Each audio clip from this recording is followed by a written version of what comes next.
Good morning.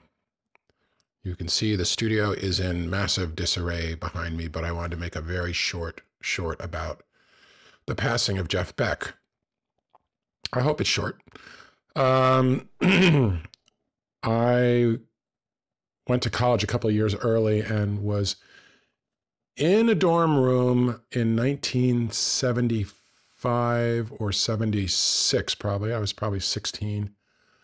And one of my friends put on Jeff Beck's album, Blow by Blow. And I can't say I love the entire album, but the parts I love are astounding.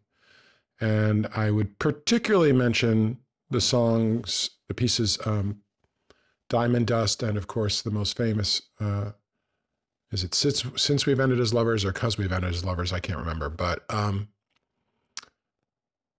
a more sensitive, nuanced, varied, and masterful demonstration of what an electric guitar can do, and how, contrary to many people like classical guitarist Andre Segovia, many jazz guitarists, who basically say that a solid body guitar is a waste of time and it's unexpressive, that album blew that contention out of the water.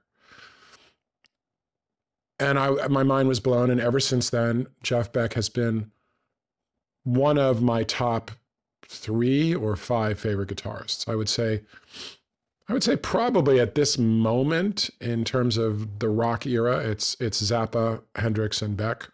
And then there are other guitarists, who I also love from blues, and a couple from jazz and a couple from classical, like Julian Bream. But at any rate, one of the absolute masters of electric guitar. And as people say, totally broke new ground. That album was just, yes, there were people like Miles Davis and Larry Coryell doing fusion, and this is a fusion album. So it's not like it appeared out of nowhere, but he certainly took the guitar to places. Just in 'Cause We've Ended as Lovers, there are places where the solo is so sad, and there are places where it's angry and almost self-righteous. And you can tell that he's shifted pickups. Based on the cover of the album, I think he's playing a Les Paul, but what do I know? He could have been playing a Telecaster for all I know. I'm supposed to know that stuff, but you put stuff through in a chain and it's hard to tell. It sounds like a Les Paul to me. And he uses the pickups very, very effectively to get different moods, that and pick attack and other things. It's absolutely masterful. And the only thing I would say is that for me, in his last 5 or 10 years, I actually haven't liked his playing as much. I loved watching him introduce Tal Wilkinson, who's an amazing bass player, to the world, and having fun with her on stage, and, seems like a great band leader. But he was using the whammy a lot more. Beck had a really sensitive touch, but to me, the whammy, for me, almost became kind of a shtick. There were times where it was just like too much. And on 'Cause We've Ended as Lovers, I don't think there's a whammy on the original version.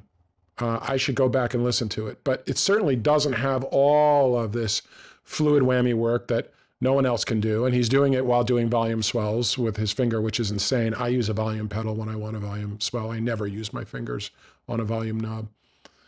But I would recommend, whether you like Jeff Beck's latter work or whether you felt like you've never gotten him, go back and listen to that album. It's a studio album. It's not live. It's from long ago, like I say, 1975. Because I think his playing was more nuanced then. And I think this happens to a lot of us artists, writers, visual artists, musicians. I recently saw the band, the Afghan Whigs, and they had like 4 guitarists on stage, and it was like power rock. And they used to have this great counterpoint between just 2 guitars, and that was gone. All of that delicacy was gone. I think this is something that happens. We get stuck in habits. We see what people like, and we tend to do more of it. And trust me, I am not knocking his latter playing. I wouldn't sell my soul for it, but I could see why someone would. But I encourage you to go back to the album Blow by Blow and hear, to me, what is Jeff Beck at his very best, at his just so sensitive.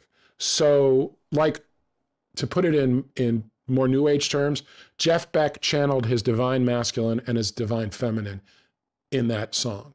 They're both there. Nuance and subtlety and sweetness and also anger and righteousness and aggressiveness.